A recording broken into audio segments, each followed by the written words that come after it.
All right. Mike McGuire is still in pasta land, I think, so we I think he's on a ship. Oh, he's on a ship now? So we can start in a minute or two beforehand. We don't have to worry about his objections. Welcome. Do we have anybody here that is new to the meetings? Looks like everybody kind of should know everybody. Okay. This is going to be a question and answer session, and I want to make a notice about next Wednesday, the 24th. George has done another great job. I don't know how many of you subscribe to Macworld magazine, but one of the featured writers is Lex Friedman. And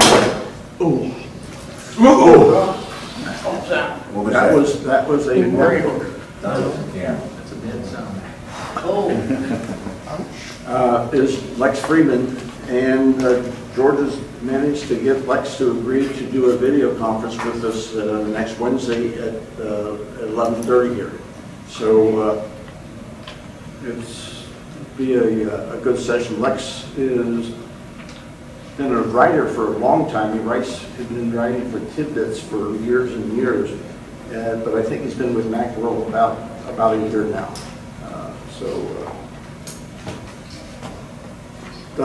Has done a lot of stuff. And we're going to have anything special you want to cover? I'm doing some. Okay. I'm looking some stuff up. All right.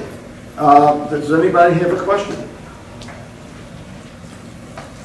Kathy Robbins. I seem to be having duplicate apps on my iDevices. And, you know, one might say ad-free and the other one I know is free, you know. And sometimes I can figure out which one I'd like to keep and which one I'd like to delete. Duplicate apps in your iDevice? Mm-hmm. That's where working in iTunes becomes very necessary. That's even with iTunes. Okay, I have an answer. All right.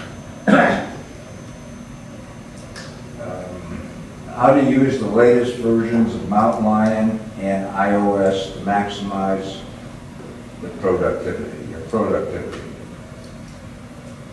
That's pretty much. Okay. I think that sounds very specific. All right, somebody else had a question? Susan. I have a question concerning the requirements for it's called AirPlay and Apple TV. And setting it up.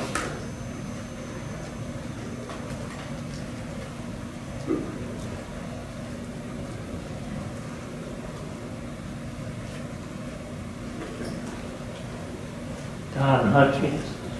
I have something on my iPad that I would like to put on my computer. Can I do that in reverse? It's a sync in reverse. What is it on your iPad that you have that you want to bring over? A document laptop type. Actually, I think it's a letter that was sent, and I know I can forward it, but is there a way of plugging it in and pushing it back? There should be. Back here. Yeah, Senate hearings. I just upgraded to Mountain Lion, and I found that on some of the internet, my text is flushed. Otherwise, one is on top of the other, sort of. And it's not on every site, it's just on some of them.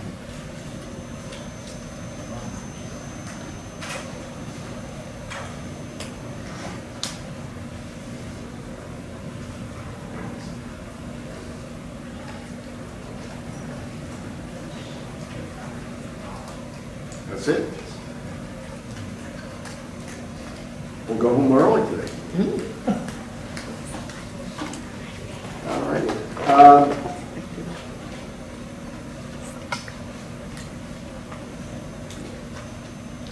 Let's see if we can help Kathy. When you look at, Kathy is having duplicate apps or similar apps showing up in your launch display. Or I'll download an update, and instead of replacing the app that's there, it'll add another app. I think that's where it's coming from. Okay. I don't know why it doesn't replace the one that's there. One of the things that you have to be, it's certainly not all of them, but on a lot of apps, there's an iPad, Vicky Keller, there's an iPad and an iPhone version. And I found that I had some duplicates because I had downloaded the iPhone and the iPad, and they both kind of went, and you know, when there was an update, I got both of them, so. I'll check that out. That might be might, some of it, but I think. yeah, and if some of them are, you know, ad-free, that may be some that you paid for, but there's also a free version. Well, one in specific, TripIt, I got the original version, and then they changed what they're offering. The original version was just free. Right. And it wasn't pro, I didn't have to pay for it. Right. But then they started advertising it as ad-free. Mm-hmm. And now I have 2 TripIts. Well, I deleted one of them. Yeah. Because I didn't want to delete all my trips. You know, I mean, that's the thing. You have data on some of these, and if you delete the wrong app, your data goes away.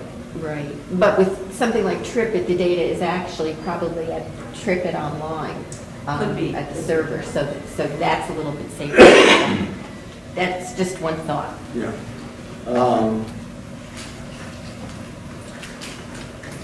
I've not had that problem with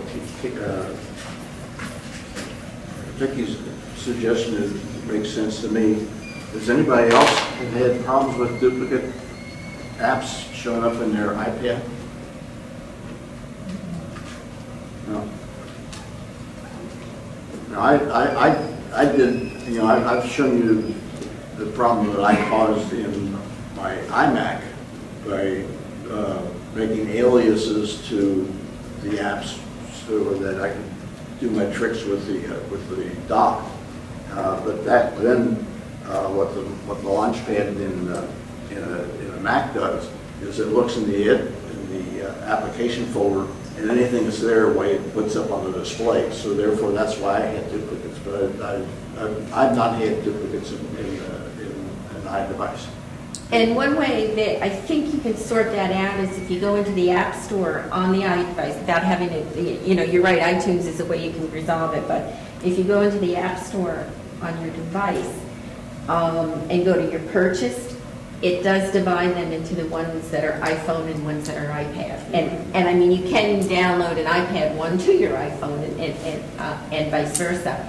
But that way you can sort it. I think you can put iPhone on iPad, but I'm not sure you can put iPad only. Oh, okay. No, Okay. you can't. Yeah. An iPhone will run an iPhone app will run in an iPad. Right, but I don't think the reverse is true. Not that I know of. Don? Don Peacock, a related question. I asked Mitch last week, several apps like Bloomberg, USA Today, there's apps that have the exact same icon, whether it's for the iPad or for the iPhone. So I end up with both of them on my iPad. And Mitch said that I could just delete, you know, X them out and they would be gone forever. But then suppose when I connect my wire to my mothership, do they come back or do they remain deleted? I haven't tried that yet. I've got them all in a folder now that I know that they're ones that are not for the iPad. Well, I can't show my iPad on this one because they're not married. No, that's what I was wondering if Vicky or somebody. But if you work in iTunes, then you've got a checkbox on each of the apps, and you can decide whether or not you want them to load into your iDevice. So okay. So when you select your iDevice in the sidebar, whether it's a pad or a phone, right, and then it will show you all the apps that you've downloaded into your computer, and then you can select which ones you want to go into which device. And then when you sync it, then only those apps will go in and the others will be taken off of your iDevice. Thank you. That's the way I manage it. And the nice thing about it, when you're tethered to iTunes, you have sort capabilities. You can sort by name, you can sort by type, you can sort by iPhone versus iPad device apps. So you can do a good bit of work that way. And the other thing is, if you control click on the app in the sidebar, then it will show you in the display of your windows where it is actually located. So you've got a way of finding where the app is on your iDevice. Thank you. Carl? I think one other thing that could happen too is if you have your app set up to back up on the cloud on your iPhone, they could possibly end up on your iPad too. I'm not sure about that, but I know there's ways to set it up to back up your apps to that cloud. Well, I think you can override that in iTunes. Oh, okay. Susan asked, what are the requirements for AirPlay and for using an Apple TV? And I know we've got several people in here, or a couple, who are using an Apple TV. Jim, maybe you could talk about it. Well, I'm not exactly sure what you're asking, Sue. Okay. Do you have an Apple TV?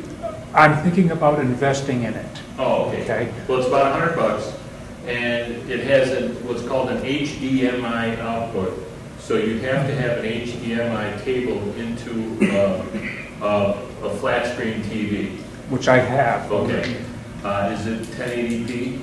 1080i. 1080i. Okay. That's a little different from 1080p. Right.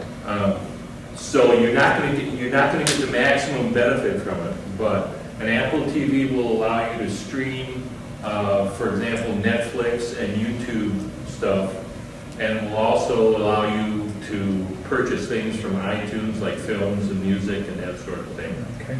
The AirPlay will enable you to mirror what's on your iPhone or iPad through your Apple TV. So for example, if you have the ABC television app on your iPhone, where you can watch ABC TV programs, okay, if you turn on AirPlay through your Apple TV, you can get it up on your big screen. Okay. Now, let me show that a little bit here. We have an application running in the MacBook Pro called Reflection. You don't need it for the Apple TV. okay. But what it lets you do is to show what's on the iPad. So if I go over here and I'm managing here, it's coming over here. Fundamentally, that's the same thing that would be with your TV. The AirPlay is doing that. Now, the way that I set this up is I did a double tap on the home button to get to here, and right here, this button right here, if I touch that, that's the AirPlay, and it will show all the devices that you can connect to. And I guess the Apple TV would be one of those, Jim? Yes. Okay. So you pick it, and then you select mirroring, and then it would go from your iPad through the Apple TV to your television. So. Okay, so Except that when you use the Apple TV, there's no frame or anything like that. It looks just like an ordinary TV image. okay. Now, my question, the other thing that I have, I've been told that I have a MacBook Pro 5.5. It's a late 2009. I've been told that it won't support AirPlay and Apple TV. Has anybody heard? And I'll tell you where I heard that. This morning at the Apple Store, I was taking a class there, and one of the instructors there said, well, no, it won't work. Kathy, you have a comment? Okay, I have an Apple TV and I'm running Snow Leopard on an early 2009, tied in with an early 2009 MacBook Pro. My Apple TV works fine. As long as iTunes is running on the Mac, okay, on my MacBook Pro, then I can stream anything through the Mac. Also, I can stream it right through the Apple TV, like Netflix and YouTube, stuff like that. But I can play music, I can listen to audiobooks that are on my Mac, I can, and my screensaver on the Apple TV is my entire photo library on the Mac. Right. Okay, so as I'm listening to music, my photos from time immemorial come through. So yes, you can do it with an older, but AirPlay, forget it. AirPlay is only a newer technology. But Just a Apple little TV clarification works here about what Kathy said. When you get an Apple TV, you can create essentially in your home a wireless network, which allows you to stream stuff that's on your Macintosh through your Apple TV to your TV. That's a different connection than when you do Netflix. Netflix is a direct internet connection through your Apple TV. So what she's talking about is home network sharing. I've got a question for Jim. On my iPad, I bought a cable to hook up to the TV, and I can, you know, look at stuff on the TV. Right. But like I have HBO to go, and it won't allow me to watch that on TV. Now, if I had an Apple TV, would I be able to? I've not specifically tried it with HBO, because with HBO to go, I watch that on my iPad. I've not tried mirroring it onto my HD television, but it's basically a function of whether that little AirPlay image shows up when you've got the app loaded onto your iPad or iPhone. Okay. But what Kathy is doing is available. I have a 2007 computer, and I do my music. I don't do a lot of video streaming, but what she said for music and photos and stuff, it works fine even with an older Mac. Yeah, it's a really nice feature. Look, that's a laptop, your computer, correct? Yes, it is, sir. Well, you can probably just take it into the store Okay. and try it right there to see if it works. Okay. Thank you. Anybody else? Don is interested in, he's got a document file in his iPad. Did it come in as an attachment to email, or did you create it? I created a document. On your iPad? Yes. Okay. And in what application? Text editor or something? On the iPad, Mm-hmm. no, I used Pages. Pages, okay. Well, I've not done this, but I know Vicki has and Kathy has. To explain. Okay, I've had the best luck with a document that's created on the iPad by either using Dropbox, you know, you put it in Dropbox, and you do that by, there's an arrow. Yep. It's like you're going to print or forward, and Dropbox will be one of the choices there. Or recently I used Printopia, which is an app for printing on another printer in the network. If you have it created on your Mac, then and it's Pages, you can specify when you sync that it should go to the iPad. But it didn't find it coming back, so that's why I had to use Dropbox. And mine was a numbers document, and I used Dropbox to get it back into the Mac. Couldn't you use Where I iPad? opened it with What operating system are you using? Snow Leopard still. That's why. Sure. In Mountain Lion, the sync is better. Yeah, I'm not there yet. Yeah. I'm not even at Lion yet. Yeah. Just to add to that, I just simply, as long as if it's not too big, I just email it to myself. I find that the easiest, even easier than Dropbox. And then my second choice is Dropbox. My third choice is the syncing. Third choice is what? The syncing with and I can do that because I have Mountain Lion. Scott? If you save it to, why not save it to iCloud? And then just access it from the Mac? That's what I'm saying, is syncing with iCloud. through iCloud. That's what I meant by syncing it with iCloud. Yeah. It's important from what I read, I've not done this, but it's important from what I read that you are, that which application you use.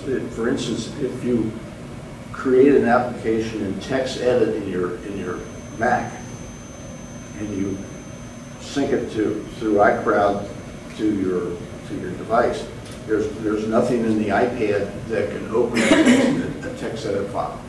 So therefore, some documents you create you'd like to share, you can't get in there. Now, I'm asking a question. I've got a Pages document open here now. How would I try to send it? Is anyone want to come up, touch the screen, and try to show me? How would you what? Send it. I would try to send it to someone. Email it. Okay, Here, share and okay. print. He touched this thing right here, and share and print. Yeah, don't, Okay, your and your then- cursor won't work. Okay, share and print. Share and print. Email the document. Email the document. Okay. Those are the options. Okay. Or if So- you print it, it should bring up the Dropboxes and options. Utopia, if you got it. Select Okay. printer. All right, I'm touching printer. Yeah. All right, that's the only choice you have. But if you have a Dropbox, might show up there, Printopia might show up. Okay. Well, I've got Dropbox on this on this iPad. I think you might have to set it up in settings. Okay. That help, Don? Yes, yes.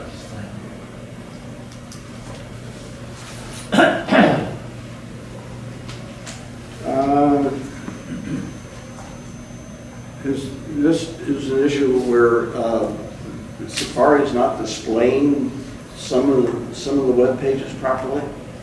Yes, since I upgraded, but it's mostly USA Today. And Vicki?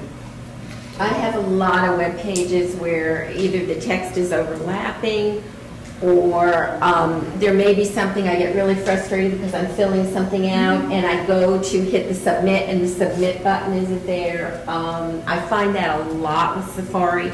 And I've kind of gotten to, there are a few applications that I know it's not going to work. And I just, do you have Firefox? Foxfire, what is it? Firefox.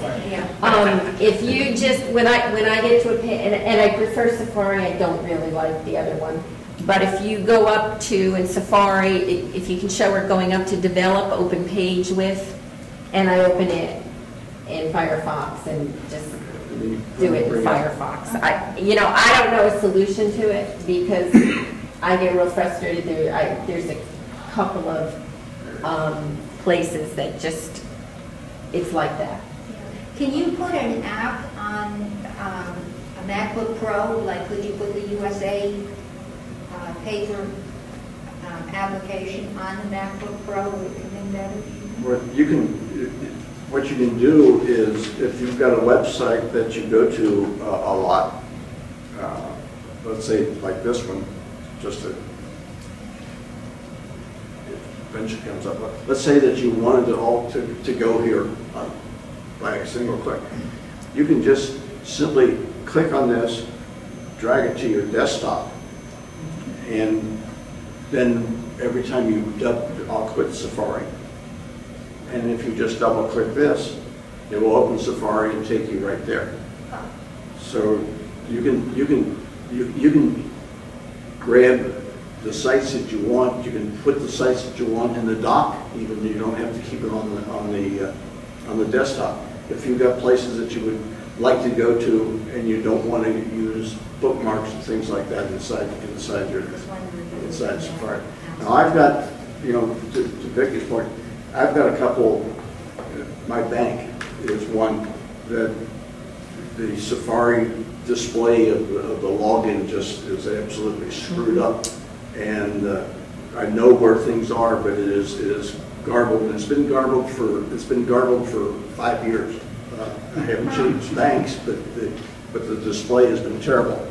And when I get real frustrated, I do it. Can you show her the open with? Yeah. But I've never had this in Lion. Here is, go ahead, develop open page width. Open page width. And if you select Firefox, it opens the same page in Firefox.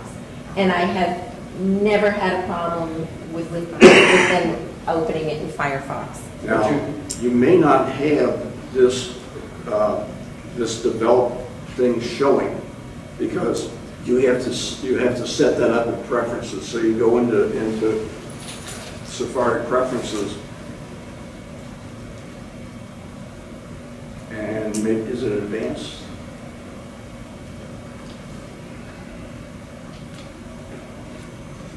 Someplace in here is where you tell it that you want the development menu to show up. Is it in preferences or view? I thought it was in preference. I don't know. I don't remember. I did it so long ago. Someplace you,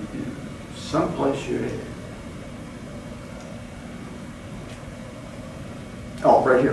There it is, right here. So it's in the preferences advanced, right down at the bottom is a little checkbox. And you need to have that checked if you want the develop menu item to show up. But then once you're there, then you've got lots of features. And the one that Vicki mentioned is it will show over here in this area all the different browsers that you have installed on your computer, and you can choose between. You've also got lots of other things that you can cause your browser to kind of act like an Internet Explorer, or kind of act like Chrome, or things like this. This is more for people who are doing web development, so they can see what the web page looks like. But occasionally this has been helpful if you get to a site and they say, no, it's got to be, you got to have Internet Explorer to view the page, and you don't. Apple doesn't support, Microsoft doesn't provide Internet Explorer for the Mac anymore. So this way you can kind of get to some sites. Not all of them. Some of them are, the real estate ones are tougher to get to. I think most of the county sites you can get to now, can't you, Don? Yes. Yeah. Yeah. Even with Safari. Yeah. Scott? Jerry, while you're here, the 1Password is accessible from this site. When I go to it, I have to put in my master password each time. Is there a way to make that more accessible and easy to use? Yes. With 1Password, what's your problem? It asks me for my master password each time to open it. When I want to go to different sites, then I close it and do something else, I go back and I have to enter it again. There must be an easier way to do that. Yeah, there is. I think it's in 1Password preferences. You can set, because I just have to put mine in every once a day, or every time I turn the computer, not even once a day. If I shut down at night and start up in the morning, I have to put it in the first time I use it, and then I don't need it again. But it's in the security aspects of the preferences for 1Password, and you get choices of it will forget your master password after a block of time, and you can specify it to be 5 minutes or 90 minutes or 24 hours. You can specify whether it forgets the master password after if you quit Safari. So that it's in the 1Password preference. Thank you. Carl? Vicki, since you use Firefox a lot, do you notice it chewing up a lot of memory? I don't use it a lot. Oh, okay. I don't like Firefox. I just don't like Firefox, and the only time I do use it is I've gotten to know kind of which web pages I have a problem, and I go to them because they're in my bookmark, and then I just open it in Firefox. And I was using Firefox a lot, and it was chewing up so much memory, I switched to Chrome. I seem to like that a lot. okay, I have found since I switched to Mountain Lion on my laptop that it chews up memory unbelievably, no matter what I use. So. Okay, Vicki, what chews up memory? Mountain Lion. Or Safari and Mountain Lion? No, well, anything in Mountain Lion. Okay. Safari does have a problem they call memory leakage. And as you know, I keep this in my in my sidebar, which is the activity monitor. And this is showing how much RAM memory is being used and what's being used for. And green is memory that hasn't been used at all. Yellow is active memory, and blue is memory that has been used, but the application is no longer running, and it's quote released. But green is good, blue is not as good. Well, I find on some locations, some websites in Safari, not all websites, that I can sit there and this blue just starts growing and growing, and the green disappears. And that's, if you read about it, it's called leakage. And there's Safari, some of the sites that are just chewing up, using more and more RAM and not releasing them when you leave the sites. And so if you watch this, you'll find that green will disappear, and that means your computer's going to start slowing down. So what's the solution? Quit Safari and restart it. Jim? Use Firefox. I have a quick question on one password, Jerry. I've been putting off loading, buying that software because I'm envisioning a nightmare of having to enter a whole bunch of passwords into websites. Does one password create the password for the website? Either way, it'll accept yours or create new ones. So in theory then, a website that I visit could have a password that I don't know what it is. No. When you log into a site, let's say that you've not been before, and you create a user number, name, and you create a password, one password will say, do you want to save this? And you say yes, and you sign in the name, okay, XYZ store. Okay. And so each of the passwords, you either created or you use their creation tool to create, but it saves a copy of the password. The time activity is if you've got maybe 50 locations that you currently have access to, you will at one time have to load that one in, but then Safari will ask you if you want to remember, do you want them to remember it for you? Okay. All right, thanks. Now, I own it on my iPad. I don't use it on my iPad. I use it all the time on my Mac, but I find it is not effective for me for my iPad. Well, my feeling is if you have a sophisticated enough password for unlocking your iPad, to me that's quite a gatekeeper. Yes.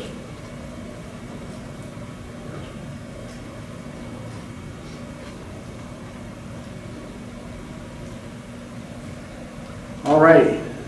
Anybody else have a question? Otherwise, I'll spend a little bit of time on some things I've been puzzling about. Susan. Sue Rosenberg. Can you explain cookies and caches? What they are, what they do, how it should be set up? Cookies was one. What was the second extension? Cache. A cache. Cache. C-A-C-H-E. C-A-C-H-E. All right. Cookies vary, but basically a cookie is a small text file that a site that you visit creates to remember things about you that it wants to know and you might want it to know about you. Say you sign into Amazon and you buy things usually. Well, Amazon will install a cookie in your browser that says, oh, this is Jerry. He prefers to go to the books area first, and he's got a one-click type capability. So it's trying to facilitate your connection to them so that things will flow smoother when you go back. If you get rid of all your cookies, when you go there, it will say, who are you, and start over from scratch. So cookies, in general, are good. Some cookies, people have gotten very sophisticated, and they put little tracking beacons in them. And so when you go to another site, say you go to a store, the cookie says, oh, she's been to Saks, and sends a message back to Amazon. So the next time that you go to Amazon, it knows something about you, where you've been. But not most of the cookies are not like that. There is some controversy. They're pretty sure it happens, but not 100%. That when you go to a place like Travelocity or Orbitz or Expedia, and you do a search, that there's a cookie that's embedded, and that when you come back, instead of necessarily getting a better airfare, you get that same airfare. I don't know if it's true or not, but in fact, that's one of the things I do use Firefox for those searches, and then I just clear it of cookies because I don't use Firefox that often. So if I see that if I'm watching an airfare and I keep getting the same thing, I'll just move it to Firefox and go check. I don't know, in the travel industry, about 90% of them say, yeah, it is true, and about 10% say, no, that doesn't happen, so I don't know. Thank you. I mean, each time you go to the site, the price goes up. Is that what you're saying? No, that instead of getting a better price, it gives you the same price it gave you the last time. But I don't know that for a fact. In Safari, where's the Privacy? the don't Privacy. cache, or the bookmarks, the cookies? I think it's privacy. Privacy. Privacy. I was just there. Oh, okay, yeah. In Safari preferences under privacy, you've got some control over what is going to happen with the cookies. And so this one I always click for sure. That if I go to a site, yeah, that they can put one, but I don't want them talking to their associates and putting cookies in my system for their related businesses. So I always do this. If you're paranoid enough, you can say block all cookies. Okay, but that means that you're going back as if you had never been there before. And if you don't give it a rat's rear, you can click the never.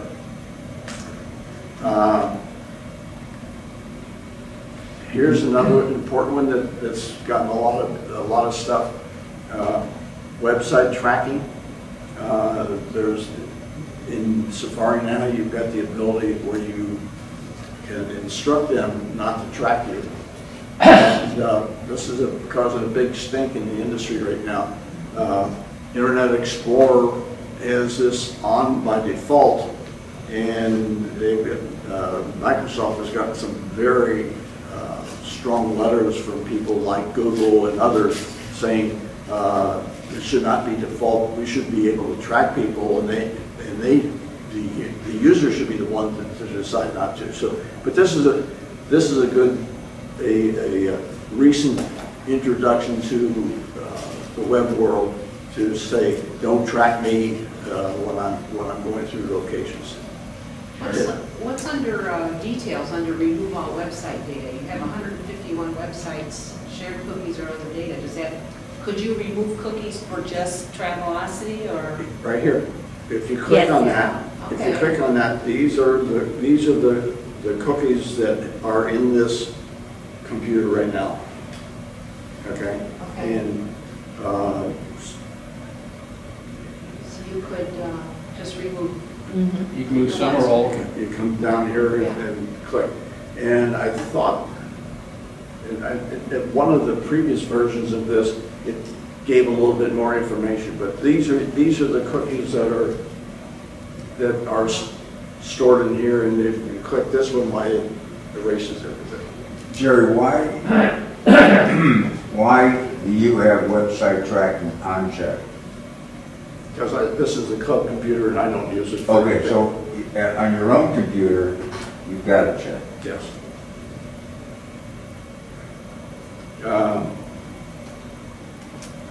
What's the deal on that block cookies one? What? It doesn't seem, I mean, it makes no sense. What you're supposed to select there. What happens when you have the top one selected? Well, this one is just a. No, not that. This one. That one, what, you know, it's either always or never, but No. why is there a choice on the top? When you land on a site like Amazon, okay? Amazon or Wall Street Journal, the New York There's Times, Google and everybody.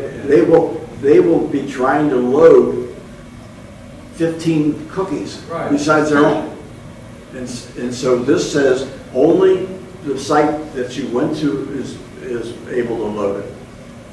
So it prevents all this linking and underground tracking stuff that's going on. It tries to do that. But what is the difference? Suppose I select always. What's the difference between selecting always or selecting what you've got? Well, if you select always, then in theory no cookies will be absorbed. So in other words, the top selection is sometimes. No. No. No. If you say always, you go to a site. Well, it blocks every cookie it- from anybody, Even, and the site you went to. even the one you went to. Yes. Oh, okay. And so therefore, when you go back, it doesn't know anything about you and you have to start all over from scratch. Thank you. So if I'm an advertiser Uh-huh. and I go to Google and I want to advertise on Google, they would have numbers that would indicate whether it would be blocked or not blocked, or how many. I think so. So they know whether you're, well, they would know whether you're blocking it or not. And what, if you, there's no reason why anybody but somebody nerdy like me would have read this, but about 2 months ago, there was a big stink because Google said, I'm not going to, even though you say don't do this, I've got a secret cookie that can bypass all the controls that Apple's put in the browser. And they said, you, Apple, I'm going to put cookies on anybody that comes in. So it's a dirty world out there. So what happened with that? Well, they got a lot of publicity, and they said that they would change their. Would not do it. They would. Well, they said that. They said that. Okay. Who knows what Google did? But they said they wouldn't. Back here. So I'm in advertising, and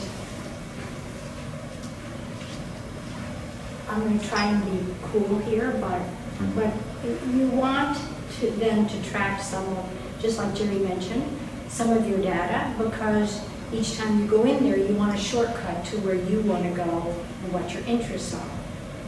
Everything is being tracked that you do, period, on any one of these sites. And when advertisers come in and buy, whether it be from television or from internet, or if any of you have IPTV, all of that's being tracked. You are tracked. You are labeled, and it's aggregated though. So when you go in and you have said, I like books, I don't want to go to music, I never want to go to TV, all of that's tracked. So everything that you've been doing over these years is tracked, and for advertisers that's good, because either they're going to target you because your interests go there, or you're not going to get a lot of trash because your interest isn't there. So everything is tracked. Yeah. Even what Google's trying to do is not be so obvious, but everything is tracked. Yes. So regardless of what is checked off here, it's still being tracked? Sure. You're not going to get the messages. That's just a check off that you're not going to get. You're going to get some advertising messages or no advertising messages or targeted advertising messages. Jim, speak brother. That's the club computer, right? Yes. Okay, so I'm assuming you don't go to many websites on that, because I've got this window open and the number of websites being stored keeps changing. And it varies from 1,250 to 1,450. Yeah. I mean, it's not static, it keeps bouncing around. Well, disconnect from the internet. I got to disconnect 14. Wait a minute, what number is 1,400? 1,250 to 1,400 and something. You mean that remove all website data? Right underneath where it says remove all website. Because mine's 513, and it doesn't seem to be changing. And yours is 1,400? It's changing from about 1,250 to 1,400. Clear them. You've been some interesting places, Jim. You want to show I us wonder if this, things like Facebook You want to show us is the amplifying that number. How many tabs do you got open? What's that? How many tabs do you have open? Tabs? Tabs. I haven't ever closed a tab in my life. Don?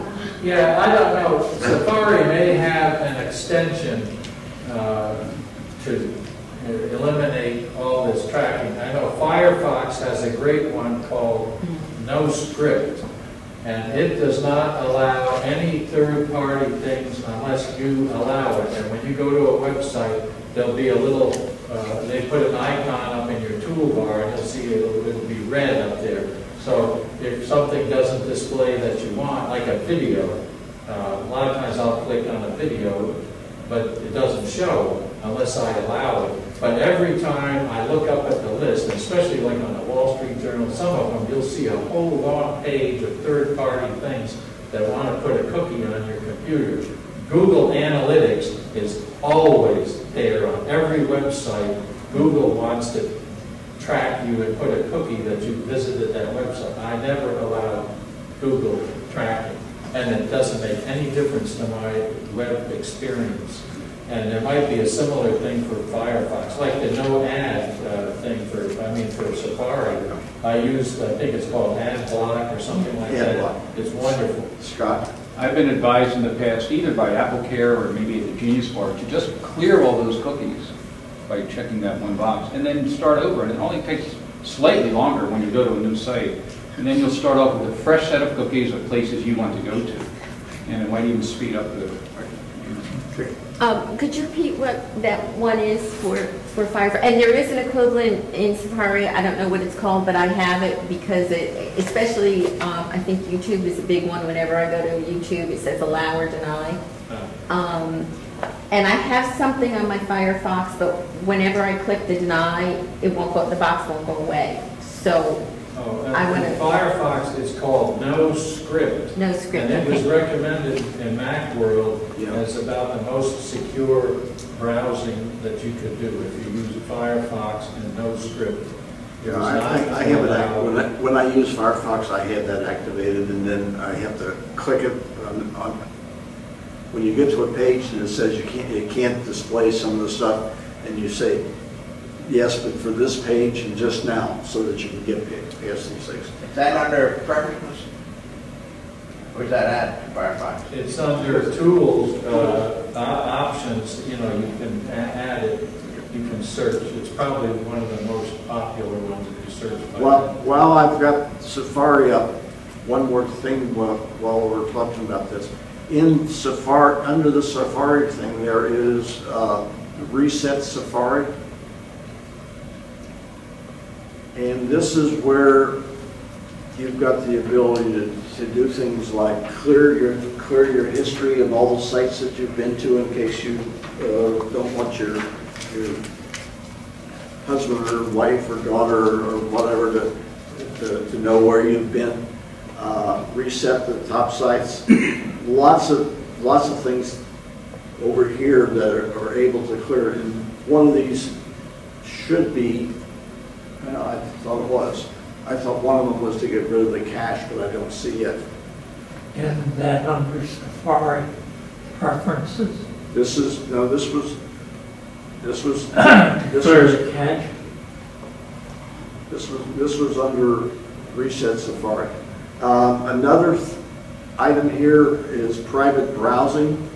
And I think what that one does is it doesn't create the history.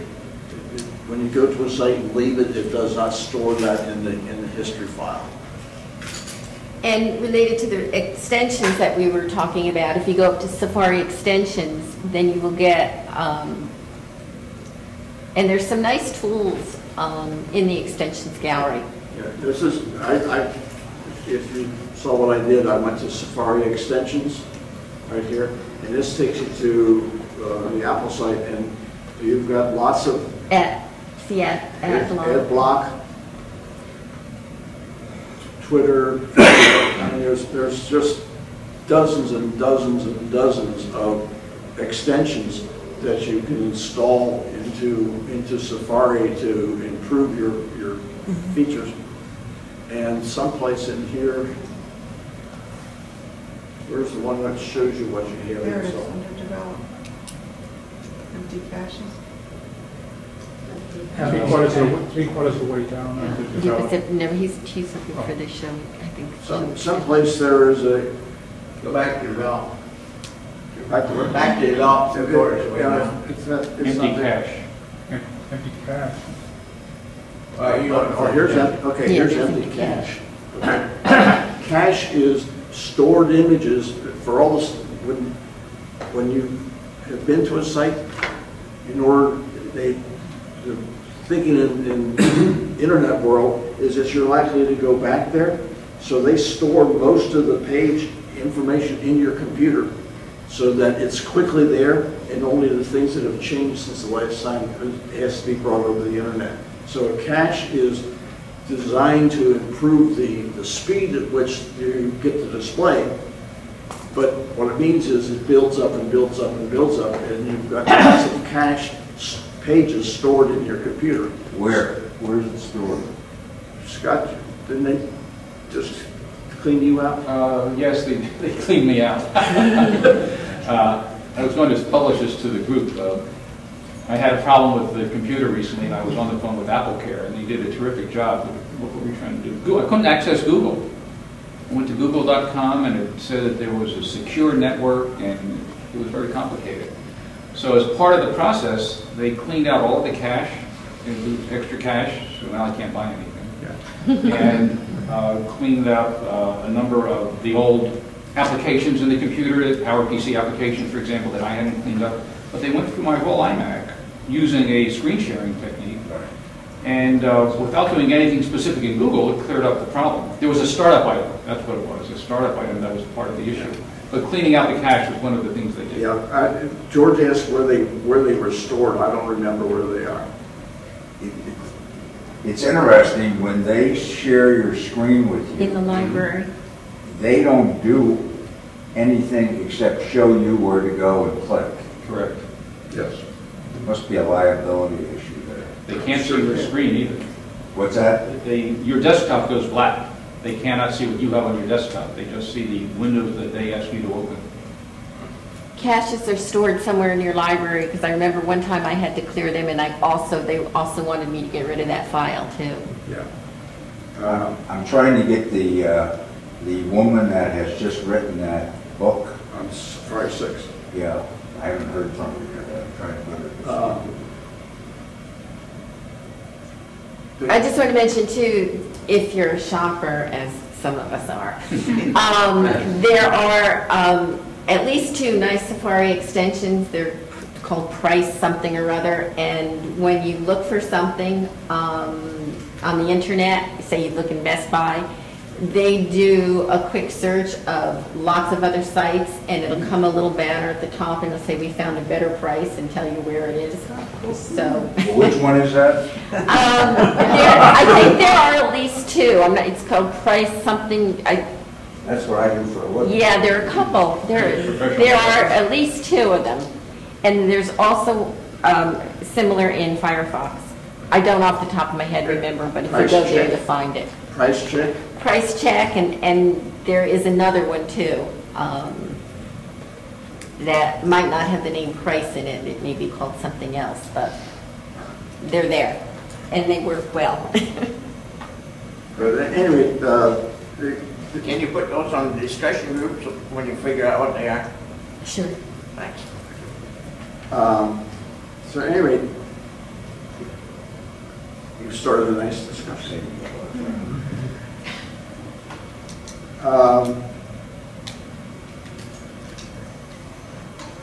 Let me deal a little bit with one of the things.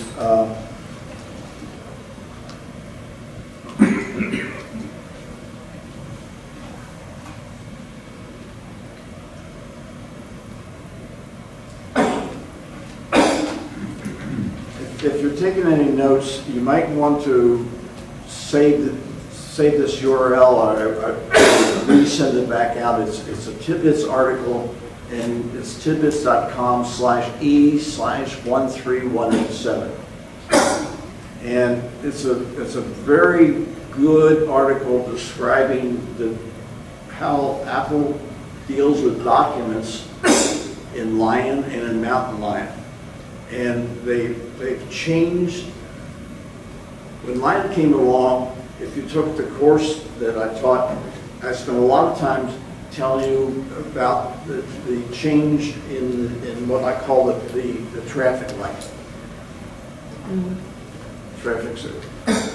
These three lights, these three colored lights on every document that is open, the red means close it, the yellow means to minimize it, put it into your dock, and the green means to try to expand it to within the dimensions of your display.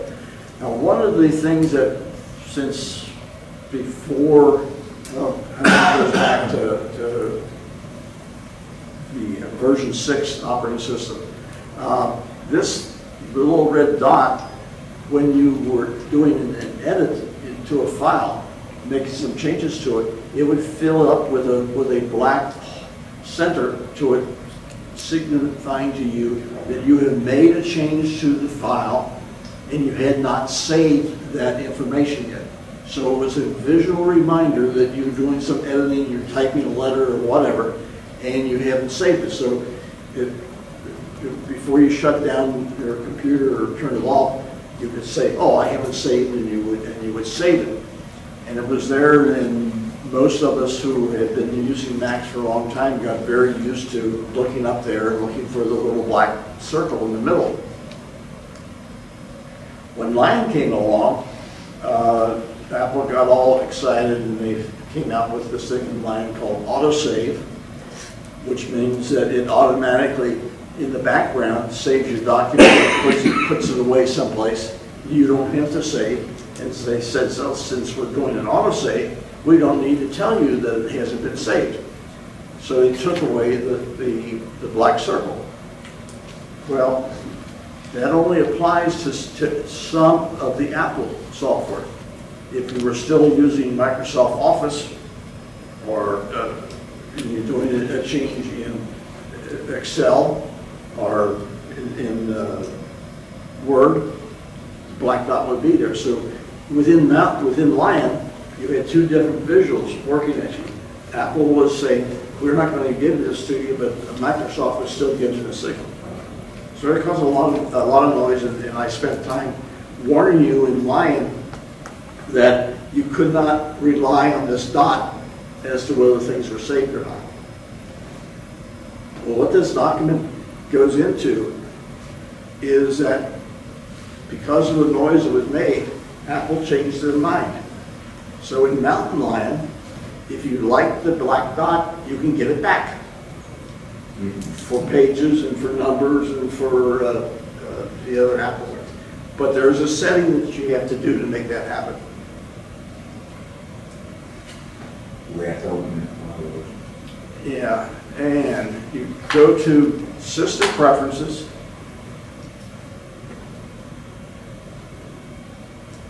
General,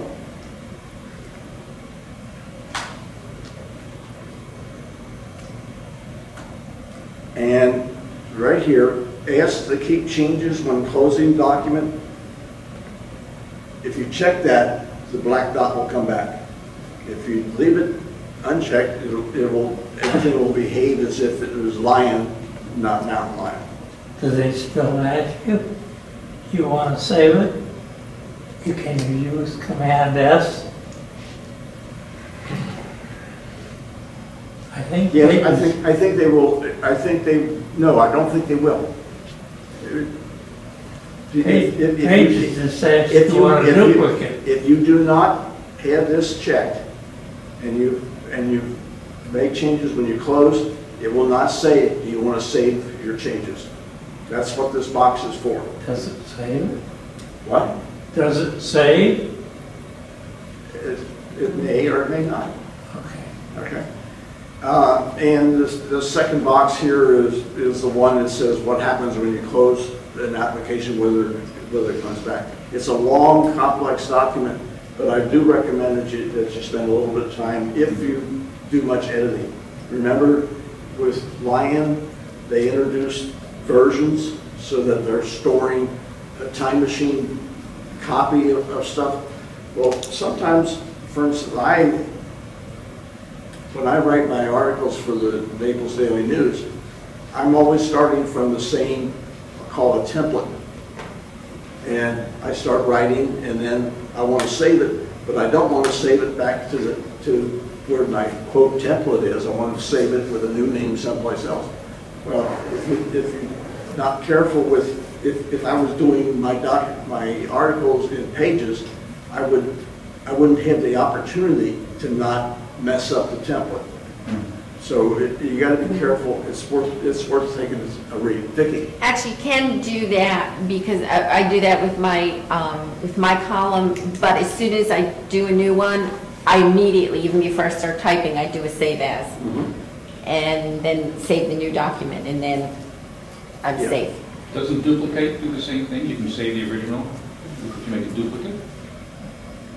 Duplicate does the same thing, but if you've done a little bit, if you don't do what Vicki says, before you do any work, do a save as or a duplicate, then you've made some changes and they're covered.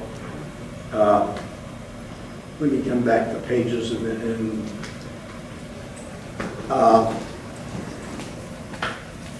I didn't have it turned on, so this little dot isn't changing, and so I don't really know the status. But up here under File, in Mountain Lion, you've got the save and the duplicate, and you've got the rename option features. If you hold the Option key down, you see that you've got the duplicate changes to a save as. So it's better.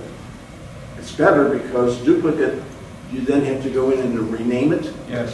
Okay. If you hold the Option key down, you do a save as. You get to name it and define where you want it to go. That's much easier because it saves another whole step. Then you have to go back and delete the original. Yes. So that article is written by one of the Tibbetts guy. If you're doing much in the area of document activity, I recommend that you read it. And I will send out the URL again. Thank you. I'm confused. You're confused. You ought to sit up here. I go back and forth to the same document all the time and add and subtract from it. And now I'm starting to notice that it's, where I store it, it's duplicated, or I've got like 5 different versions of it. What's causing that? What type of a document is it? Word. Word.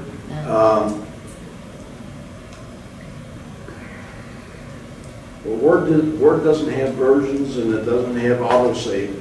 So whatever's happening, you're doing it. Word has an autosave, but I'm not sure about the Mac version of.